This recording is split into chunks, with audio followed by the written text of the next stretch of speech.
I wish the Brewers could have played like they did on Monday or whatever, like they did, because yesterday's game was not good.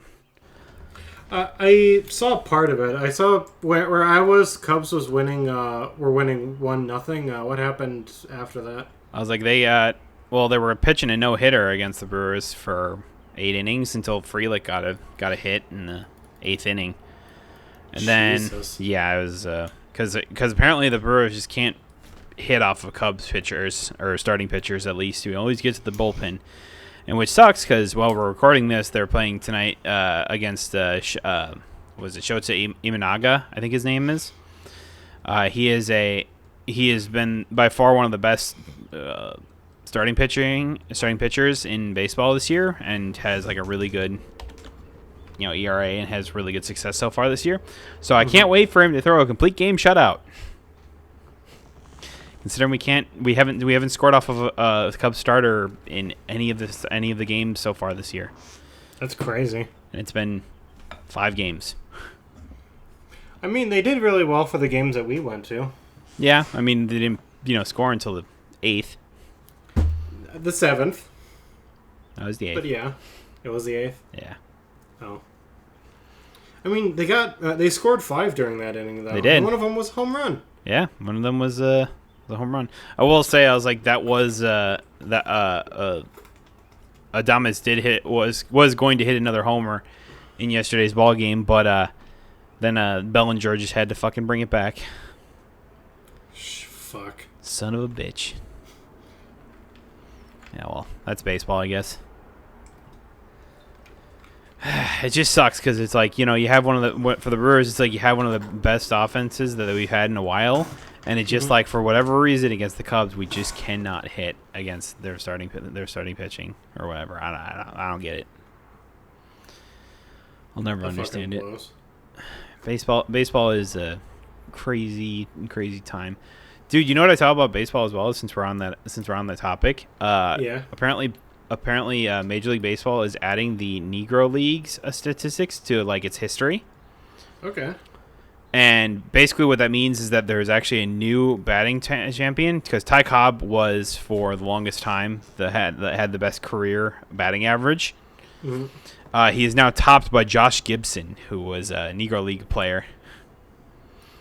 And I was just like, so I was like, oh, it's interesting. They're adding all the other things. I just thought it was kind of interesting to add like this part of baseball that they just didn't want to add there. Now they're going to, and I'm just like, hell yeah. Seems kind of late for them to be doing that. It's like, why didn't they do that before? Like, why now? Because it's the Negro League and, baseball and racism. I mean, I'm disappointed, but I'm not surprised. Yeah. Dude, and yesterday there was the Padres pitcher that struck out 13 consecutive batters. That's an MLB record by 2. Jesus. Could you imagine? I couldn't imagine like you striking out 13 guys in a game. And I was like, and then to do it in a row? What the fuck? This was a Cubs pitcher that did that? No, he was dropped by the Cubs earlier this year, or maybe he was like waived or whatever. Sometimes when you want to get them to AAA or whatever, if they're out of like certain things, you have to waive them. The Padres claimed him off of waivers, and then has an MLB record of striking out 13 consecutive batters. Dude, you know what else? Like, it was just crazy. It was like, really? Let's just make this like super baseball heavy. But one of the umpires that baseball fans have been trying to get rid of for years, Angel Hernandez, has finally retired from baseball. You're kidding. He Seriously? retired from baseball. Holy shit. And it's like, look. The thing is that he wasn't necessarily a bad umpire, just had the tendency of making the shittiest calls at the shittiest times. That can basically become down to like what basically is sums up his like umpiring career. Mm-hmm. It's like he umpired for like 30 plus years, and it's just like he just had a tendency to make some of the worst calls, unless he was behind the plate, which it was just like it was a wild card. It was a crapshoot in what you were going to get from him. It was either you were going to get a really good call a game or whatever, and no one really complained about it, or you were going to get the most shittiest called game of all existence. It's just what it was. He wasn't a bad umpire. Just you never knew what you were going to get. But he was a bad umpire. You just never knew what you were going to get. That's the thing. It's like some days he was okay, other days he was just like shit, and you go, what the hell? He's like a box of chocolates? Pretty much, yeah. I mean, if you got like those like gourmet chocolates or whatever, and you just picked one up and not knowing what was inside, and you'd be like, oh, this one's got like coconut, this one's got caramel, this one has shit in it. You're going to get it. So you get one of those shitty cherry chocolates. Yeah. Yeah. And you wanted the nice, delicious fudge-filled chocolates. You were just like anything but the cherry, right? Like anything but that. That's all that mattered. But yeah, I was like on our way back from the game on Monday, it was just like I saw that pop up on ESPN, and it was like Angel Hernandez retires. I'm like, are you serious? It's crazy. Now everyone's trying to figure out who the next like umpire to hate is, because Angel Hernandez had taken that up for almost 30 years. It's like, well, Laz Diaz and CB Buckner, you better watch out, because we're all coming for you next.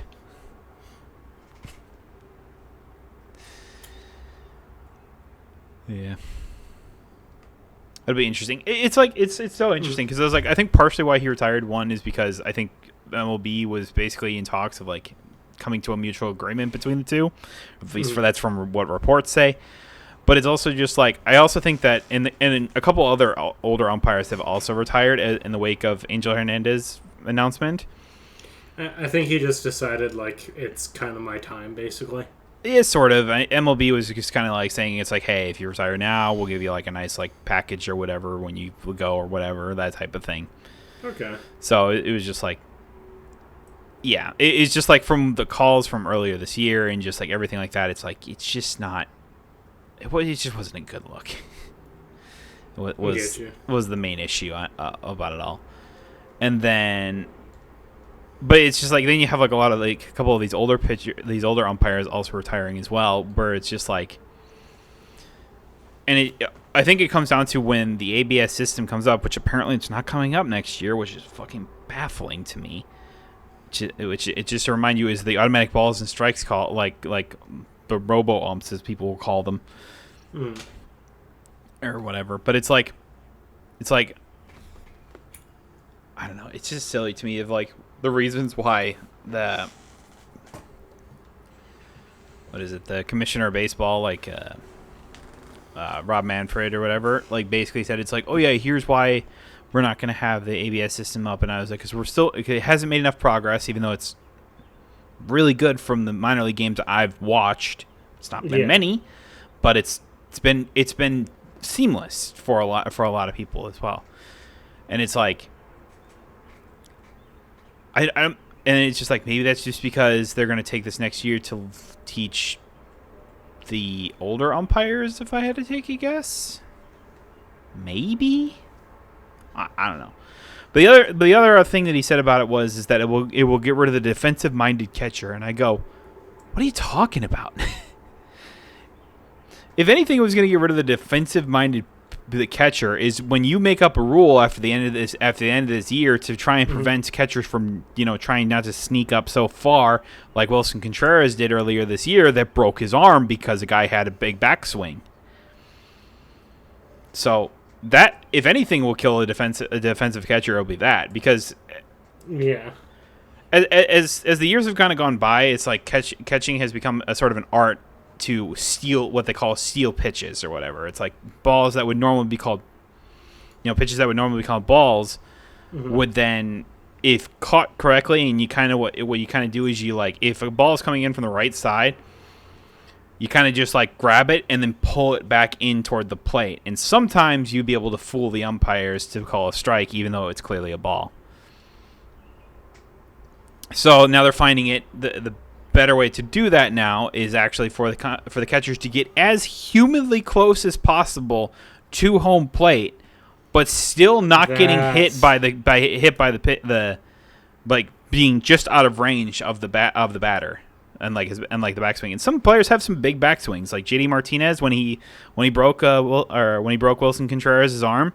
It's like he has a big backswing. He's the farthest back he can, maybe even a little outside the back of the batter's box, but he still has a big backswing or whatever, because like it's just how he swings.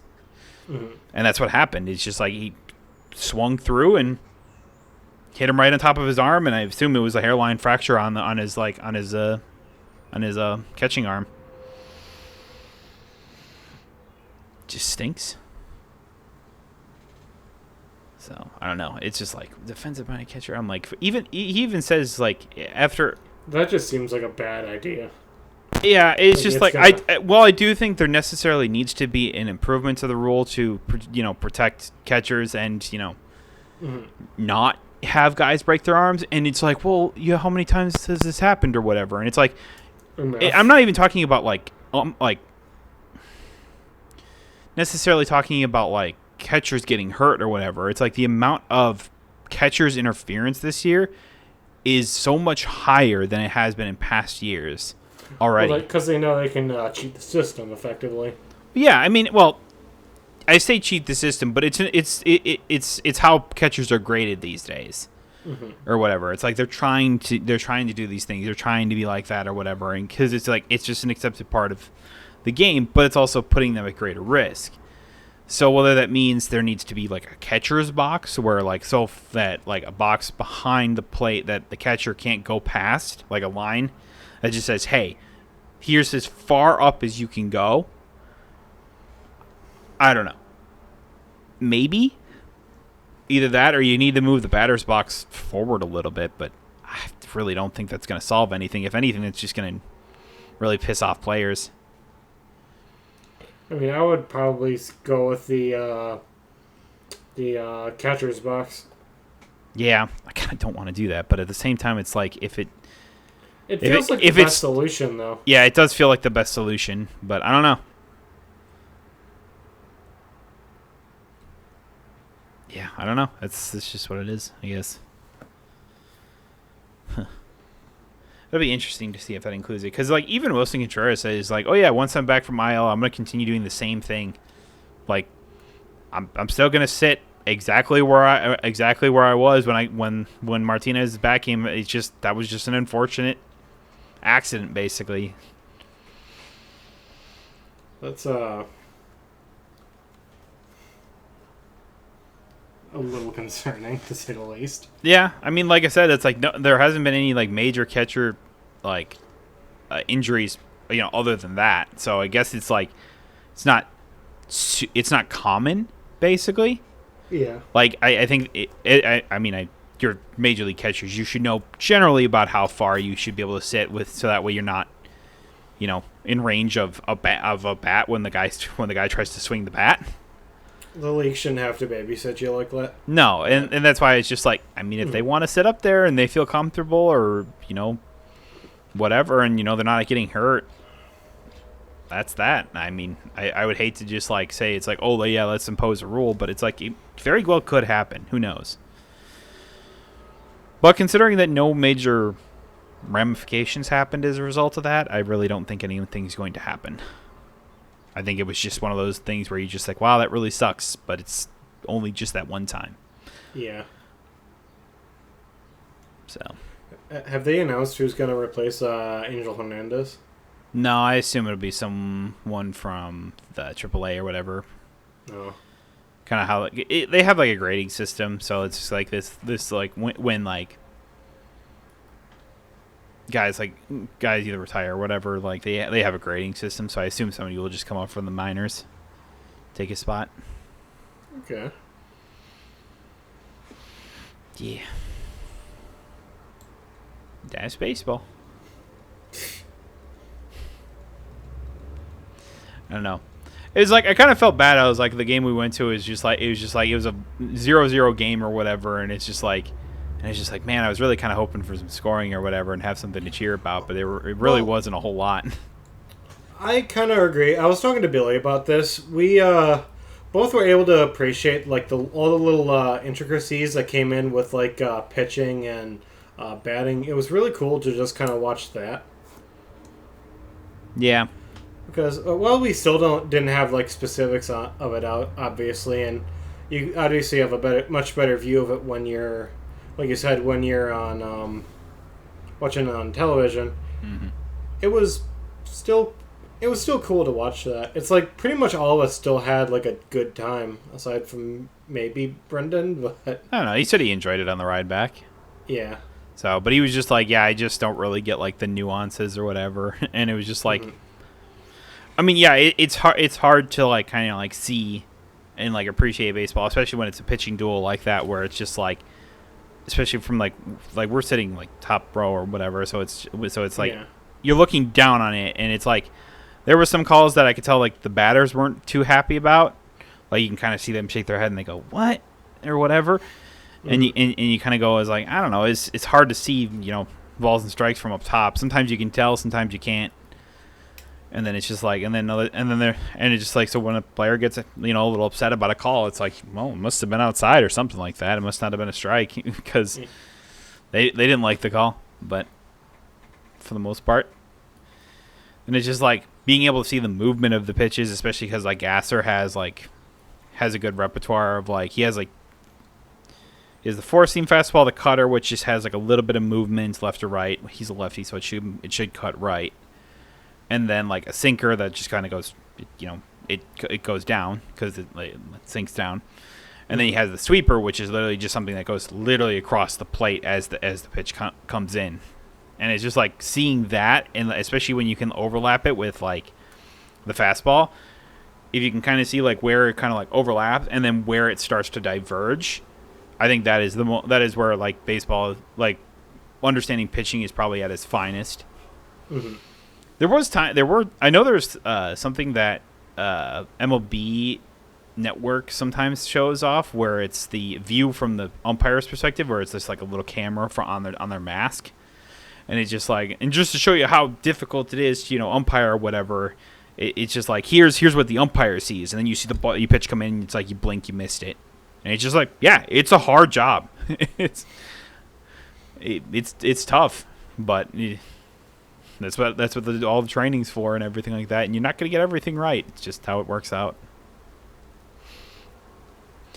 But it's like I kind of wish they would be able to show that in like on the big screen every so often. Yeah. But I think very few umpires do that, and like they're never shown in like the stadium or whatever. So there are just so many people that are just thinking, why the fuck did they call it that way? It's the hardest part about to really get people on board with when it comes to baseball. It's just like how difficult the game is, and the skill level required for these guys or whatever. It's like we think of a 90-mile fastball or whatever. It's slow compared to today's game. But if you were the guy tasked to hit that thing, there's no way you'd ever be able to hit that into the field and then like hit it for a home run. Yeah, good fucking luck. But it's like trying to piece that and put that into perspective for most people is just so hard. Yeah. It's like that's why it's like oftentimes like people who played baseball even when they were like younger or kids or whatever will basically like understand it and really get the gist of it, like why it's so hard. And stuff like that, especially if you play like, once you get older too. It's like if you basically grew up playing baseball, you kind of understand it just a bit better. Yeah, it's like whether it's like hitting or pitching or whatever, it's just like you understand how difficult it is, and like you get an appreciation for guys that do it well. So, but it's just the hardest thing. It's like understanding pitching, and like especially pitching is like pitching is one of my favorite things to like really dissect or whatever, and it's just like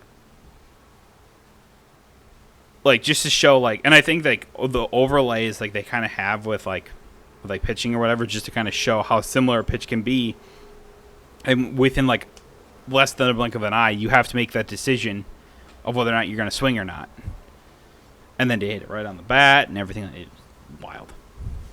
It's just, I could talk about it for forever, but it's like it's not gonna mean anything unless you have the understanding and presence of mind of what it requires to take to do this kind of thing. Because it's like when you're watching football, it's like, oh, everyone's thrown around a football at some point in their life, right? And understands like how difficult throwing even a 20-yard pass can be downfield or whatever. And then to do that accurately, everyone kind of understands that, right? Yeah. And it's like, it's not really the same thing for baseball, though. Yeah, it's not the same thing. It's like people can play catch and can show how hard it is to throw, but it's like, but no one could approach speeds of like 90 miles an hour to pitch or anything like that. The insane speeds at which these players are able to make the ball go. Yeah, I saw a throw from the outfield from the Japanese league. The guy had 110 miles an hour from the outfield, and to throw a guy out at home plate, absolute fucking laser. It was one of the best throws I've ever seen. Holy shit! Like, pitchers can't even like get 110 like consistently. It's like, for the guy just threw it so hard that it was 110 coming into the plate, and I went, whoo, that's impressive. Japan, it's very odd because it was always baseball has always been like trademarked as kind of like America's sport, but it's gotten pretty big in Japan, hasn't it? Oh yeah, Japan has a big baseball league. It's like guys like Shohei Ohtani came from that league. It's like Shota Imanaga came from that league, along with a couple other players. Like even older players like Ichiro Suzuki came from Japan, and a couple others as well. That's nuts. So it's just like it's like, and even like, I mean, you even talk about like, it's like there's also like the Dominican Republic has a big like baseball, like Mexico is big into baseball as well. So you have a lot of Venezuelan, Dominican Republic, and like Mexican players as well. Like a lot of Hispanic players that are really coming into the league that are doing really well. It's pretty awesome. Yeah, it's awesome. Love to see that. That's what it's also kind of what I enjoy about like with players or whatever. It's not like, it's like baseball used to be like, I mean, how we were talking about the introduction to like the Negro League like players and like statistics that they've had being added to baseball finally. Thank God for that.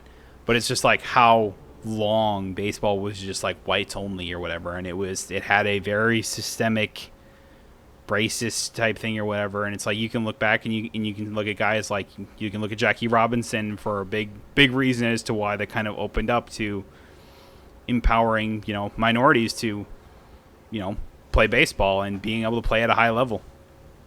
Well, it also just kind of walked hand in hand in the with the civil rights movement that was happening back then. Yeah, but that was part of it. Is like it was definitely part of it. Yeah. Oh yeah, absolutely. But it's just like, it's not just a bunch of white dudes anymore. It's you got all nationalities there now. It's awesome. Yeah, I mean, went to a game that was pretty fun. I had never went to a Brewers Cubs game before. I think my dad was telling me and my brother was like, there was one time that we went with like the whole family to a Brewers like White Sox game, the Chicago team. So it's just like, and it was just like, he was just saying, it's like, oh, those Chicago fans are the biggest assholes. And I'm like, well, sometimes they can be. My brother literally texted me, like, pour beer on the head of a Cubs fan for me. Yeah, I remember you saying that. Boy, I was tempted with that one dude that just walked out of the stadium being like, by the way, the Packers fucking suck. No, he was just like, fuck the Packers. Bitch. And I was just like, okay, have fun with Caleb Williams. He's probably going to suck for you, but I don't know. It is just like, yeah. There's some people and there's some fans that literally just go to other stadiums to watch their team that they root for and just be biggest assholes. I don't know. I'll never understand it. It's like, I want to go to like a Brewers like a road game at like either like the Cardinals or I've always wanted to see like the Red Sox. I was like one of my favorite stadiums is in Boston. I can't think of the name. Wrigley, not Wrigley. That's the fucking Cubs. Wow, I can't think of it. It's the one with the green monster, the big green monster.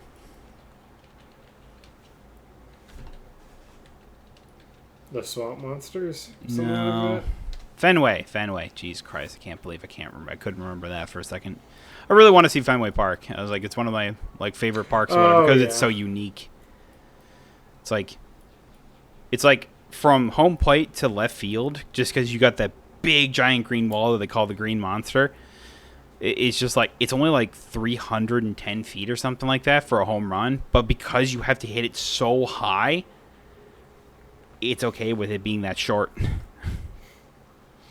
And then there's right field where, David Ortiz hit a lot of the things where it has that low hanging wall in the right field, and it's only like 329 out there. It's short. It's a short as hell field, but it would be really cool to see a game from there. But it's like I always wanted to go to like a Boston Brewers game or whatever to see the Fenway, and then it's just like, oh yeah, I'm the Brewers guy, but trust me, I won't be an asshole. I ain't got that in me.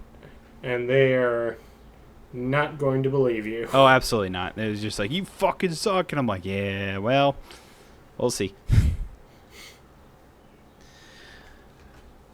I mean, now that every team basically plays every other team in baseball, at least one series now, it's like, you may have the opportunity now. Yeah, it was like Brewers played Boston before the Cubs or whatever. Got in a little bit of a spat with one of the pitchers or our first base coaches because he said, "Don't fucking bunt, don't be a baby.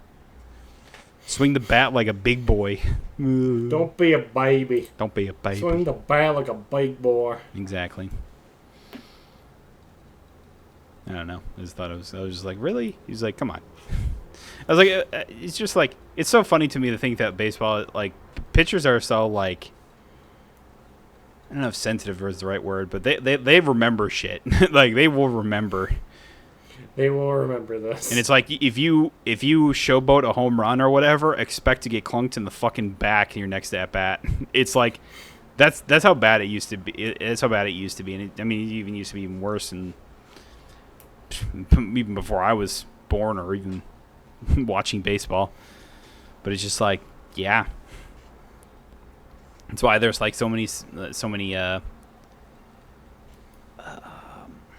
rules set up or whatever. It's like, oh, if a guy gets hit, whether it's intentional or not, you'll see an umpire warn both teams going like, hey, let's not have this happen because we don't want anyone getting hurt.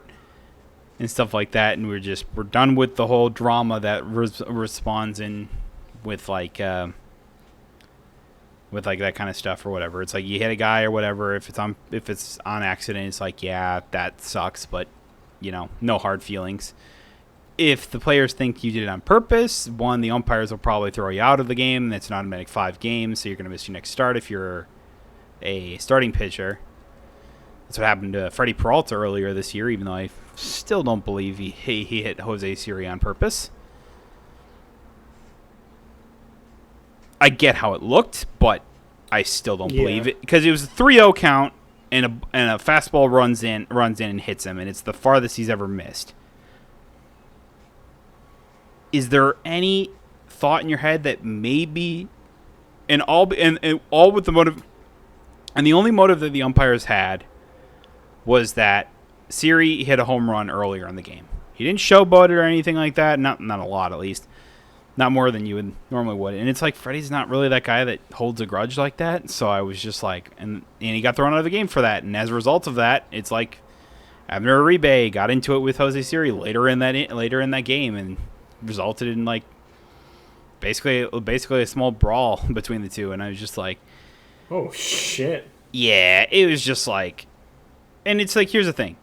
If they had just given out warnings to both teams, if they just said, hey, don't do that again, none of that would have happened.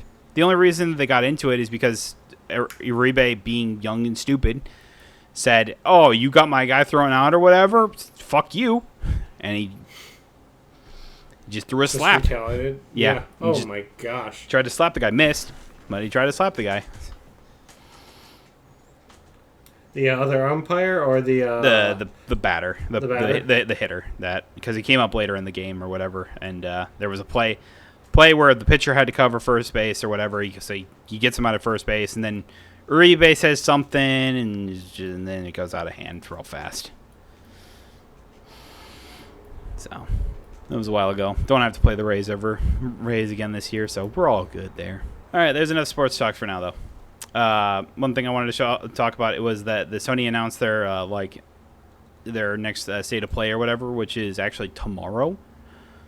As of this, do we know what they're showcasing yet?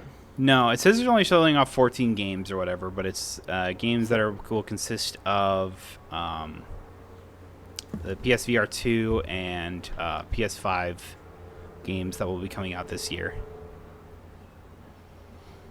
Okay. Apparently, it's only 14 games. I don't really know what that all entails. Many people theorizing that it's like, oh, maybe Sony Santa Monica is going to reveal a new IP that they've been working on. Other things like that. Potential things for like Last of Us or whatever. Maybe talk about like Ghost of Tsushima, but I said they're going just like, what about them? It's like they're already games that are done because the PC release. I don't know. It's the only thing I can think of. Yeah, it's like I mean, there's a lot of rumors or whatever, but nothing definitive. I'm curious as to what Naughty Dog is doing right now because apparently, did you read that one interview with Neil Druckmann? No, I did not.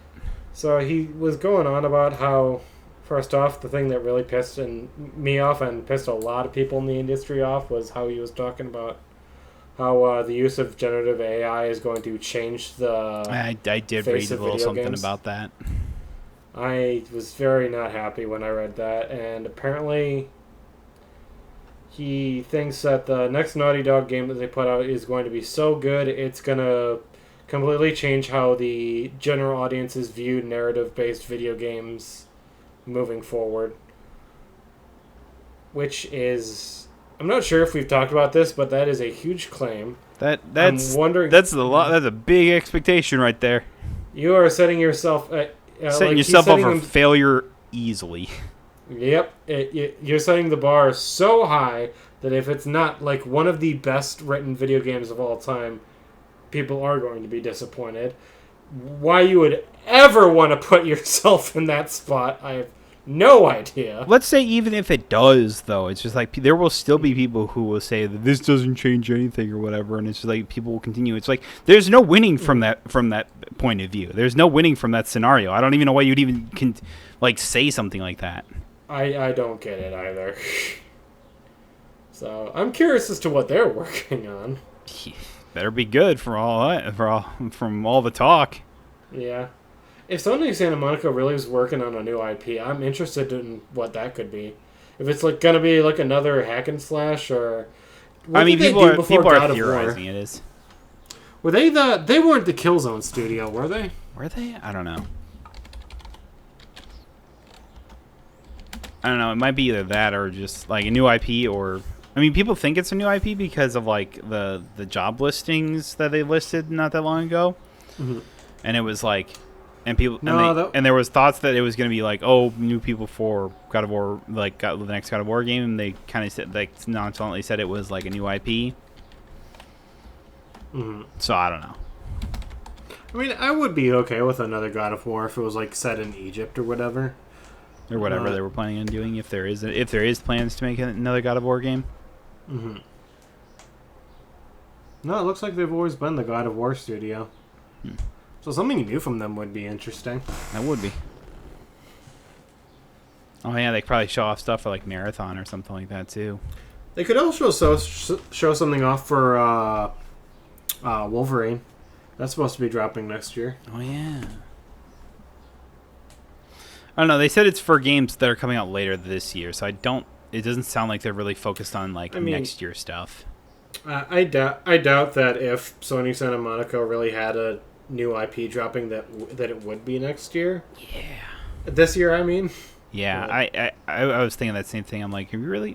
I don't know. It feels really quick if it is a new IP, or I don't know. Maybe it's not that big of a game. I don't know. I have read that they're apparently planning on releasing another Astrobot game. Yeah, I saw that too. There were rumors about that. Which. Okay. I guess people really like that tutorial game a lot. I guess so. Out of all the child-friendly like series that PlayStation has, I really don't know why they're going with Astrobot. It's like you could release another Sly Cooper, you could release another Jack and Daxter, you could do Ratchet and Clank. Astrobot? Sure, why not? Okay, I guess. Dude, imagine if they made another Knack game. And then Neck 3, baby! They somehow got the rights to publish Bug Snacks 2.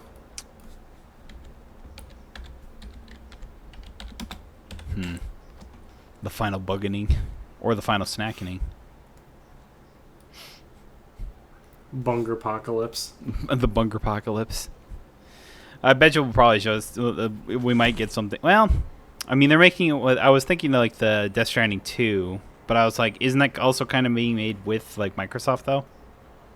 Or is that the new IP that they were working on? It is what being worked on with Microsoft? The Death Stranding 2 or whatever? Or was that just Kojima was partnering with Microsoft to make a new IP? Yeah, Kojima's making a new IP. The Death Stranding 2 is going to be a PlayStation thing. Yeah, that might be dropping this year. I mean, it might. We still have no idea what the Microsoft one from Kojima is even. It's true. About. It was all just like, we're going to talk about this stuff that's nothing for a half hour. Microsoft is in a bit of a weird spot right now. Because on top of all, they do have a showcase coming later this year where they're going to show off the new Black Ops, which is apparently dropping day one on Game Pass, I guess. Okay. I don't know what their strategy is anymore, man. I don't get it. Yeah. Because it's like after everything that just went down, now we're putting Call of Duty on Game Pass. Okay, and now they're money heading exclusives again. It's. Yeah. It would have been so easy just to keep that one studio open. You guys would have gotten so much less shit. Oh, yeah. I don't know. I don't know. Man, that is going to be an interesting showcase to watch. Yeah, it's like... It really will be. I don't know, I always forget. I was like, man, it really is that time where a lot of these, like, presentations kind of happen. It's like, I know the Summer Games Fest is happening this year. I don't remember when exactly. Mm-hmm. It's not long, if I remember correctly. I think the Xbox... when is the State of Play coming out?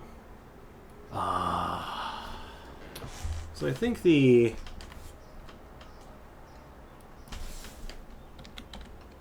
Like the State of Play for tomorrow, or... Oh, it's for... It's literally tomorrow? Yeah, it says May 30th. So as we're recording of this, we're recording this on May 29th. Or whatever. So it's like on May 30th... Thursday, May 30th at 6 Eastern Time. So yeah, this year on June 9th for Xbox, they got the Xbox Showcase followed by a Black Ops 6 Direct.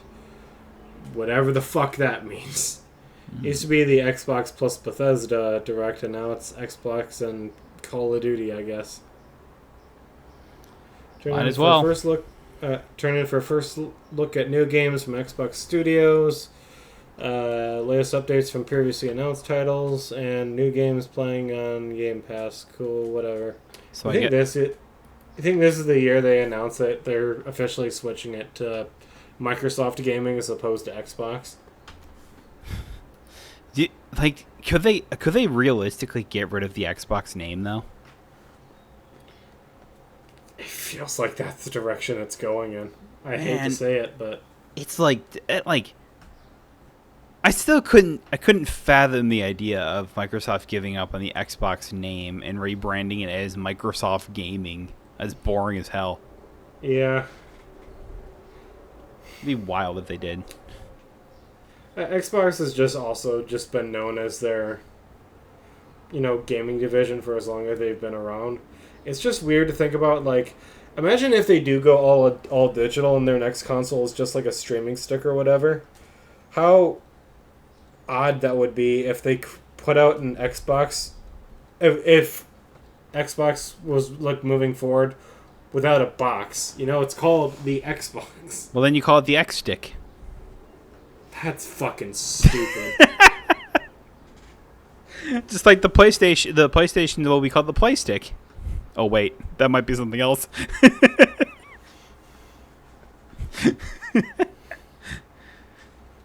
God, these are terrible. So do names. I plug it into my TV, or do I just shove my cock into it? Do I just shove my genitals in it?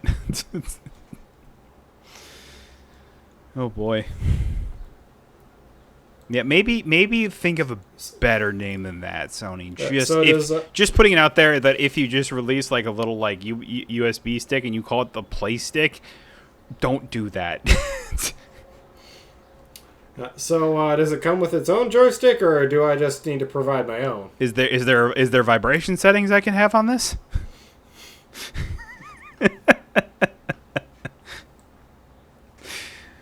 Oh man. Anyway, I was looking up Summer Games Fest, and it was just like, and apparently it's basically just like what E3 got renamed into, because from what I can tell, it's like there's little conferences from like Thursday all the way to Monday. Whatever. So I was just like, okay. I mean, I guess there's a Devolver Direct in there, the Summer Games Fest itself, and then like a bunch of other ones, like there's the Latino American Game Showcase, Women-led Showcase, Future Game Show, which is basically just going to be the same thing probably as Summer Games Fest. That was my whole thing last year. I remember it was just that like the Summer Games Fest and the Future Game Show. Mm-hmm. I get like maybe if the differential is supposed to be like, oh, like Summer Games Fest for games coming out like soon, whereas the Future Game Show is for games coming out like within probably in the next like year or two, or more potentially. But it's like it kind of felt like they just kind of went hand in hand last year, or maybe that was 2 years ago when I was really watching that. I wouldn't know. I didn't watch Summer Games Fest last year. I don't know if I did either, to be honest with you. I was trying to think. Maybe that was the year before. Yeah, I don't know. But it's like, yeah, it's like Xbox is on Sunday, and then there's the PC Gamer Show. Looks like it follows right after that if you don't want to watch the Call of Duty thing. It's like, watch PC Gamer Show instead. Yeah. It's always so funny. It's like I remember years ago it was just like, oh, we got so excited for the Summer Games lineup or whatever, E3 time or whatever. And now it's just kind of like, so whatever. The games industry is just kind of in a fucked up state right now, so it makes it really hard to be excited for stuff. Yeah. I think the whole like thing with just the industry-wide layoffs that basically every studio has been, facing. Mm-hmm. Basically for every brand except Nintendo, I think it just kind of soured people's mood on gaming in general. Well, and I also think it's just like, I mean, we always talk about it, but it's just like during the time of the pandemic, it was like there was a lot more people gaming or whatever. There's a lot more talk of gaming as a whole, whereas now it's kind of just like, I don't know, kind of evened out, leveled out, I guess, where it's not, the industry is just kind of struggling to get back to normal. Yeah, pretty much. It's just like, I don't know, it just seems like it to me. It's like no one really talks about, gaming or anything like that anymore. Whatever, not many at least do. Mm-hmm. And it's just like, I don't know, it's still like my favorite hobby that I still do to this day. It's like I like sports. I like watching sports. I like watching baseball, and I'll watch the Brewers whenever I can. But it's like, I don't know. I was like, still play a lot of games. Still looking forward to many games that are coming out this year. But yeah, I think that's partially why it is. It's just like there's a lot of interest that seems like it's kind of just gone. And on top of what you were talking about as well, it's just like, oh, it's really soured the mood for a lot of people. Dude, and talk about souring the mood as well. It's like, did you see what fucking Riot is doing, by the way, with League of Legends? No. Holy shit, it's a fucking time. So what is Riot up to right now? Oh. So Riot is adding what they're calling the Hall of Legends or whatever, which is like basically just their Hall of Fame. Don't like that already. For their esports scene, and then their first player they're going to induct is Faker. Big surprise. I mean, he was by far one of the most recognizable names in esports, especially when it came to League of Legends. And so, as a result of opening this, they're offering up bundles of like for people like special skins and everything like that, like and other things like that.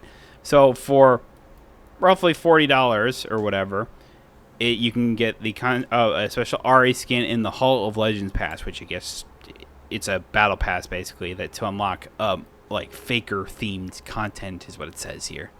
Mm-hmm. And I'm like, okay, cool, interesting. Then the second one is the Immortalized bundle, which is roughly $250, which adds more special cosmetics and stuff like that. That's it. That's all I can see is the only difference.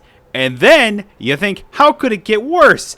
Then the final bundle comes around $450 for the signature bundle that includes everything in the bundle alongside upgrades to the signature Ahri skin and like a fake signature and structure things, blah, blah, blah, blah, blah. It's all cosmetics bullshits and stuff like that. Gives a shit for $400? Who the fuck is gonna buy this? Obviously, the player base is fucking pissed off.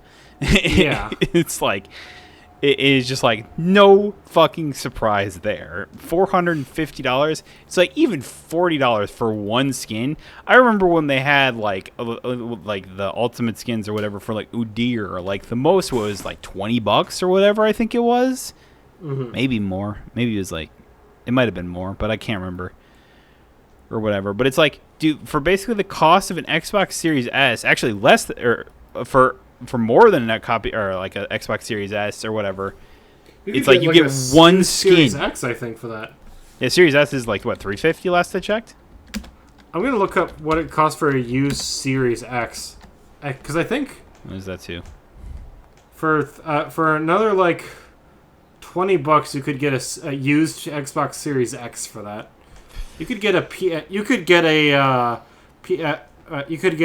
discless PS5 for that. You could absolutely get a Series S for that, a brand new one. Oh yeah. Good fucking lord. And you know what's truly funny about all this? What? Is that Faker was an esports player that never used skins when he played. So the fact is that they're offering a special skin and like stuff and like special cosmetics for this when he's a player that was known not to use these during their games. Like he would just use the base skin. I think is truly hilarious. Jesus. Yeah. So it's just like, what the fuck is that? And it's like, here's the thing. People will buy it. I know they will. They're gonna get away with this, and it's gonna piss me off. It always does. Always will. Oh man. And it's just like, I mean, what was that one Escape from Tarkov bundle that came out where it was like almost $650? what? You didn't read about? Okay, No. You keep going. I'll look this up. Okay, I didn't know that was a thing. But it was, I don't know. It's just like, it feels like even like I was like I still play Hearthstone a little bit today or whatever, and it's like they had their 10-year anniversary, and rather than celebrating the game as a whole, they kind of just added more microtransactions or whatever it kind of felt like, and I was just like, really? And it feels like League is kind of doing the same thing when it's just like, oh, we're introducing this Hall of Fame or the Hall of Legends is what we're going to call it, and the first one is going to be Faker, and then here's this, and we go, what? No. It's like, if you want to celebrate it, that's fine. Don't fucking give us an overpriced skin that if you look if you see someone using this like Ahri skin or whatever, it just I camp just them all them. game. I camp them and I grief them the entire game. I don't care if we lose the game. Is it a nice Ahri skin though? I mean, I guess it looks nice, but like I don't give a fuck. It's definitely not worth $450 or whatever. No, it is not. I'll tell you that much.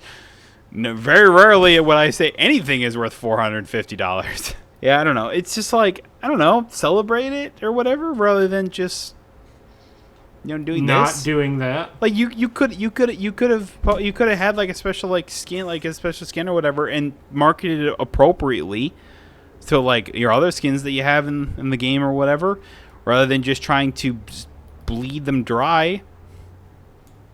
It's like Hearthstone did the similar thing with the 10-year anniversary or whatever. It's like, oh, here's these special cool cards or whatever that are just celebrated for the 10-year anniversary.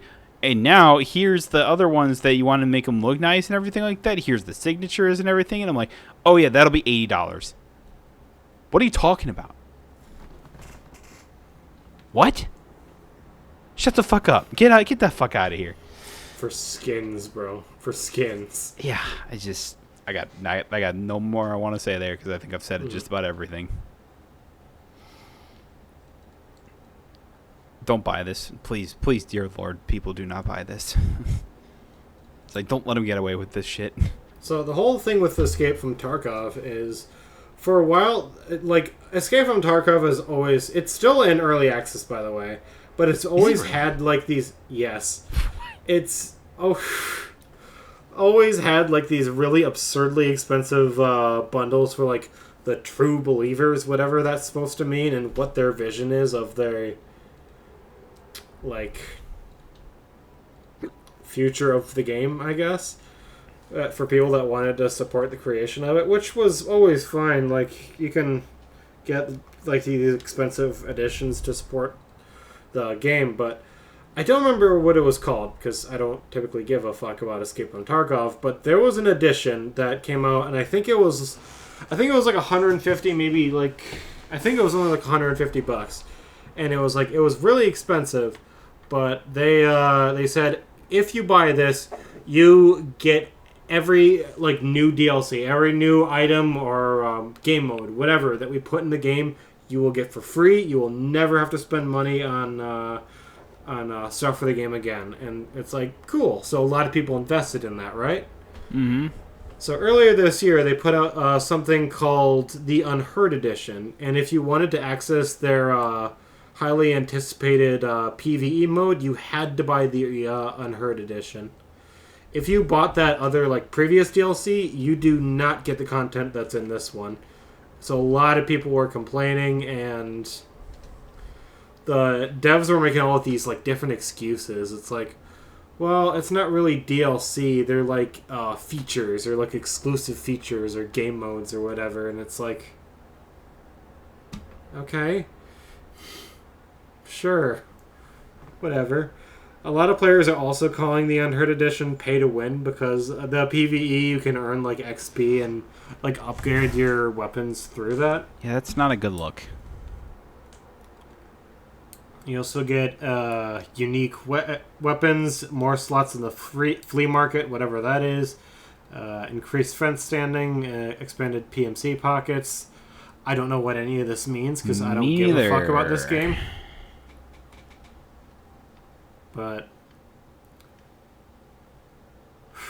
yeah, if for a lot of people that already spent what could have been several $100s on Escape from Tarkov to access all of the game's features, they had to fork over another $250 fucking dollars. What a slap in the face, dude. Yeah, that's... How long has like Escape from Tarkov been, like, out? Like, let's take a look. Because I remember that game from years ago. It is not on Steam, so... It says closed alpha was back in 2016. Either way, let's still say 2016, 2017. That was like 8 years ago. Still have not put out 1.0 yet. Like, so that's fun. It's almost as bad as what was that other game? Like Ark was like. I remember Ark was doing that for a while, where they were like, it was early access and they were trying to charge DLC for it, and I was like, bro, you're still in early access. You can't charge DLC. Then they can't. And then they came out of DLC for that. I remember that. These motherfuckers have been in early access for 8 years, and they just dropped what is it? $200 like, DLC. Isn't the other game like called like Star Citizen or something like that people also say is just like a big scam that'll never happen? I mean, that game has gotten $750 million of funding, and the game is still not, from what the devs say, not even close to being in like 1.0 release mode. Yeah, that's right. That's what it was.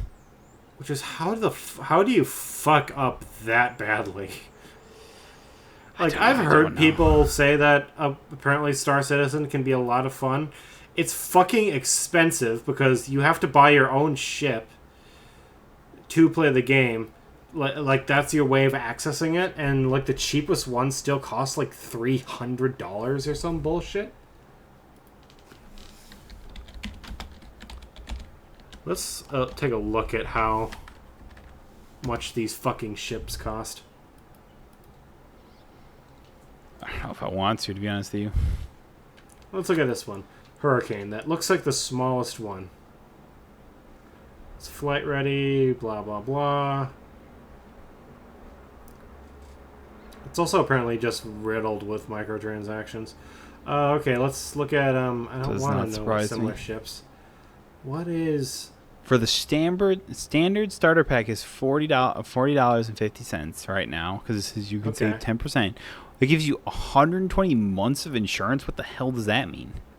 I guess if you break your ship, you get insurance for it. I guess you have to pay actual money to repair your fake ship. Sounds like hell. This just sounds like my biggest hell. It's the most advanced video game of all time. Yeah, totally.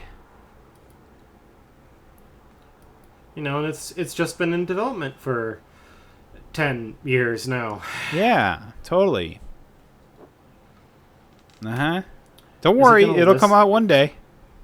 Is it going to list the price for any of these fucking ships, or do I just get to look at them?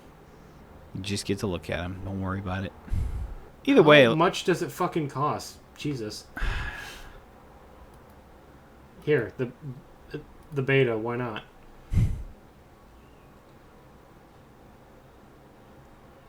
Oh, you gotta be able to log in to see ship upgrades. And there we go. Like buying options. Okay, $40. Very cool. Uh-huh. I don't know. I just remember hearing it was like this. All it sounds like is one of the biggest scams I've ever heard of. And it's just like people still continue to give it money, and I just go, I just don't believe you. Here's one that's about the size of the ship in Starfield, which costs about $1,100. But hey, you get lifetime insurance. Lifetime insurance, baby! If I wanted to talk about insurance, I'd fucking just live in the real world. You know what the funniest part about that is? Is that it's insurance. Meaning, like, I wonder if you damage your ship and you want to get it repaired, if you still have to pay, like, a deductible. Oh, yeah, you got to file an insurance claim or whatever, and and then they go then they do the whole rigmarole with you, and it's just like, how can we screw you over and everything like that? It's dumb. It's dumb. This sounds so dumb. It is stupid. It's like, you know what I'd rather do is I'd rather pluck out my own fucking nose hairs. Ugh. Just play No Man's Sky instead, man. Play any other space game, right please. Stop giving Star Citizen money. If they can't put out a finished product with $750 million, something has gone very, very wrong. It's like that just screams like big red flag. Does it not? I mean, yeah, it 100% does. Like, I just hear that and I just go, wee woo, what the fuck? It's like, how is this not labeled as one of the biggest scams ever? Well, because the game's actually come out. Yeah, I'll see that when I believe it.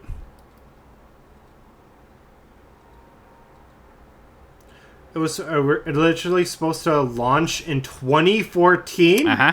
I remember that. It was supposed to launch in 2014, then fucking shit happened. It was announced in 2012. This game has been in development for over 12 years. Uh-huh. It was supposed to come out 10 years ago. See why I call it a scam? Yeah. Yeah. It's just like... A budget. How much did this shit game cost? $600 million. Sounds like someone who wasn't very good about budgeting their money. / was pocketing a lot of it.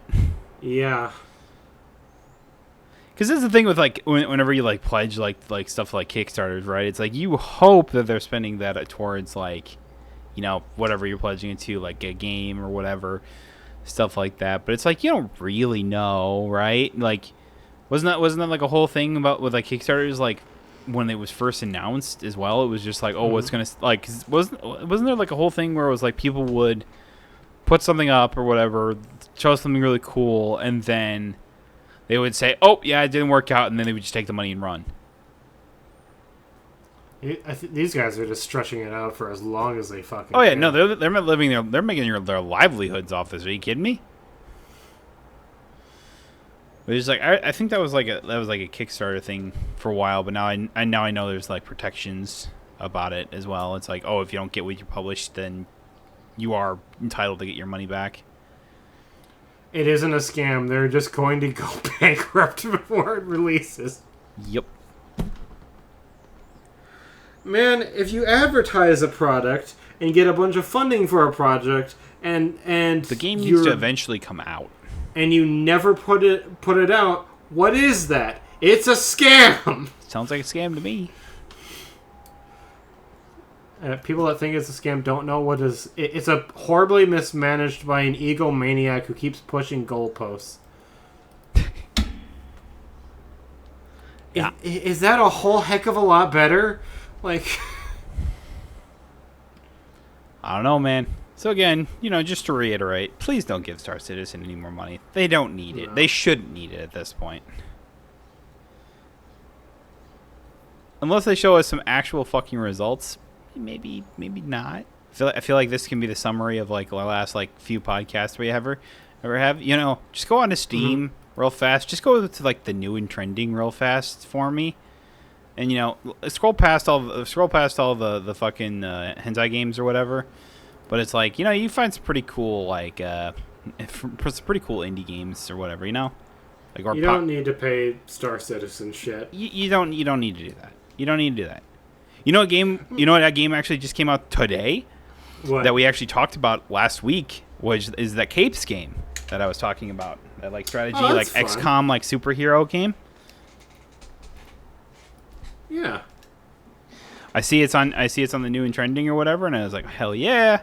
Oh, it's just like looking at this, I'm like, oh man, I miss playing XCOM 2 again. But yeah, it's like just go past like and pick up some pretty cool indie games. They're pretty cool.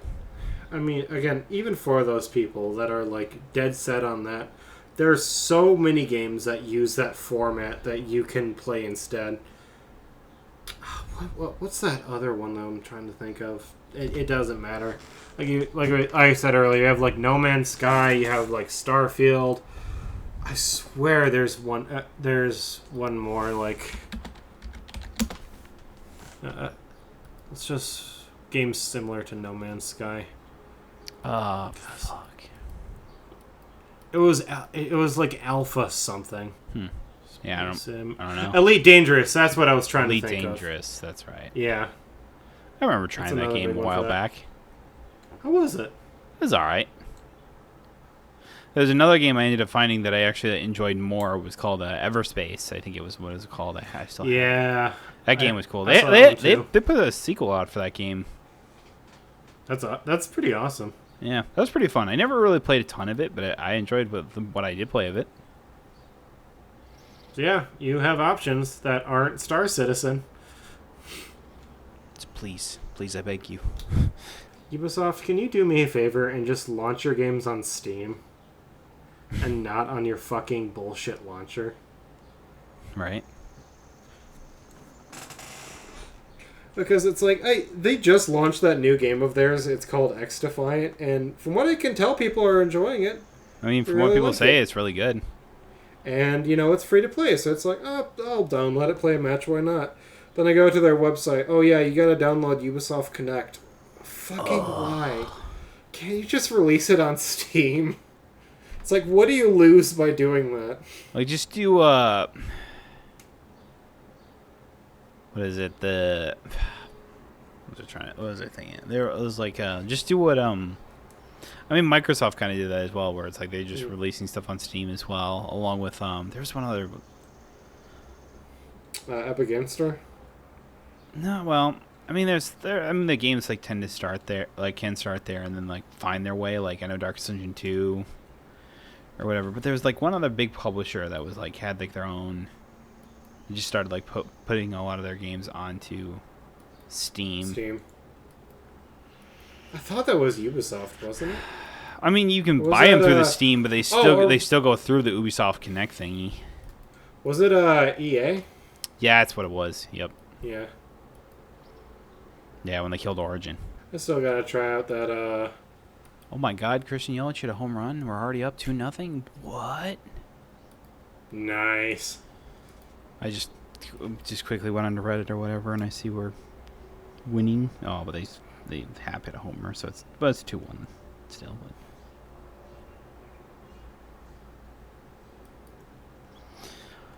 We actually scored off of Cub starters. Let's fucking go! The streak is over.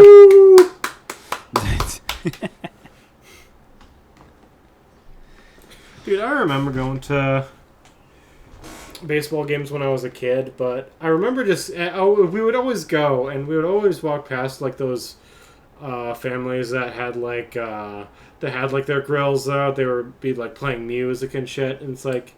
Tailgating has always been like a staple of like sports in Wisconsin. Oh yeah. So I was always super disappointed that I never got to do it. So it was really cool that we were able to do so like when we went this last week. Yeah. The only thing that disappointed me is that it's called American Family Field now. For all the people listening, it used to be called Miller Park. Which it should still be called. I don't care who owns the naming rights to the stadium. American Family Park is such a crusty-ass name. You go to the stadium itself, it has like this crusty-ass sign. Well, thank God you're at least not in LA where the Lakers and the Clippers play. You want to know what that stadium's called? What? The Crypto.com Arena. They're locked into that name until 2030. Yikes. So, at least it's not that. Yeah. Like there are worse. Although I will say is like I think what is it? Hold on, I gotta look it up real fast. I don't remember who. There is a stadium called the KFC Yum Center. I forget who fucking plays here. And I think that's just like one of the best names. I do think how it's funny though that despite it not being called Miller Park anymore, Miller Lite is the only beer in the entire stadium that you can get. Oh yeah, absolutely. Yeah, it was just like, and it also just fit, the Miller Brewers or whatever, and it's like the brewery's like really close by. It just made sense. It did. It's just disappointing. Yeah. It's quite unfortunate they got beat out. And hey, maybe in 2030 fucking 5 or whatever, we'll get the name back. Yeah, that'll be when sports is being played with robots or whatever. Maybe everyone's hopes and dreams for what sports are is that everyone's just gonna be on steroids and everyone's hitting 450-foot bombs all the time. And I go, I don't know. Like I get that would be more entertaining for people to watch, maybe, but like it takes away like the skill of the game. That's what I always find is like people who are not sports people want that. But the people who are sports people don't want that. I was going to say, like, another sport that I've been kind of watching, like, the highlights from is... So, if you've listened to this podcast, you know we've been playing disc golf. It's true. So I've been watching some highlights from, like, professional disc golf leagues. Yeah. Some of them are pretty... some of the shots are crazy, especially, like, the aces that these players can get. Oh, yeah. But... Then there are some, like I would watch compilations of just like throws going extremely badly, and they make me feel a whole lot better about how I do. Just like these players that have just been playing for years basically can make the exact same mistakes that I still make basically every time I go out. Or just the true unfortunate of it where it's just like, oh, it's like a perfect throw, but then like it mysteriously goes through the basket or something, and you go, how the fuck did you do that? Dude, there was one completion where I was working today where it went in the basket and then it slipped through the seams and then fell on the ground. Oh, it sucks. And the dude was like, "Does that count?" It went in, right? And the dude was just like, "I mean, it's not in the basket, dude." So he had to pick it up, just be like, he was very visibly just so upset. I don't know. You said you really like golf, but I always like attribute that to like a golfer who like hits like perfectly and it just like just didn't quite get in the hole, and then you just got to do that little tap in. It's like you just like, motherfucker, you couldn't have just went in. Just like fucking. Yeah, it's like it's just like just give it a blow. Oh yeah, Happy Gilmore there. It's always really. Go to your home. Are you too good for your home? It's always just really disappointing when that happens. Yeah.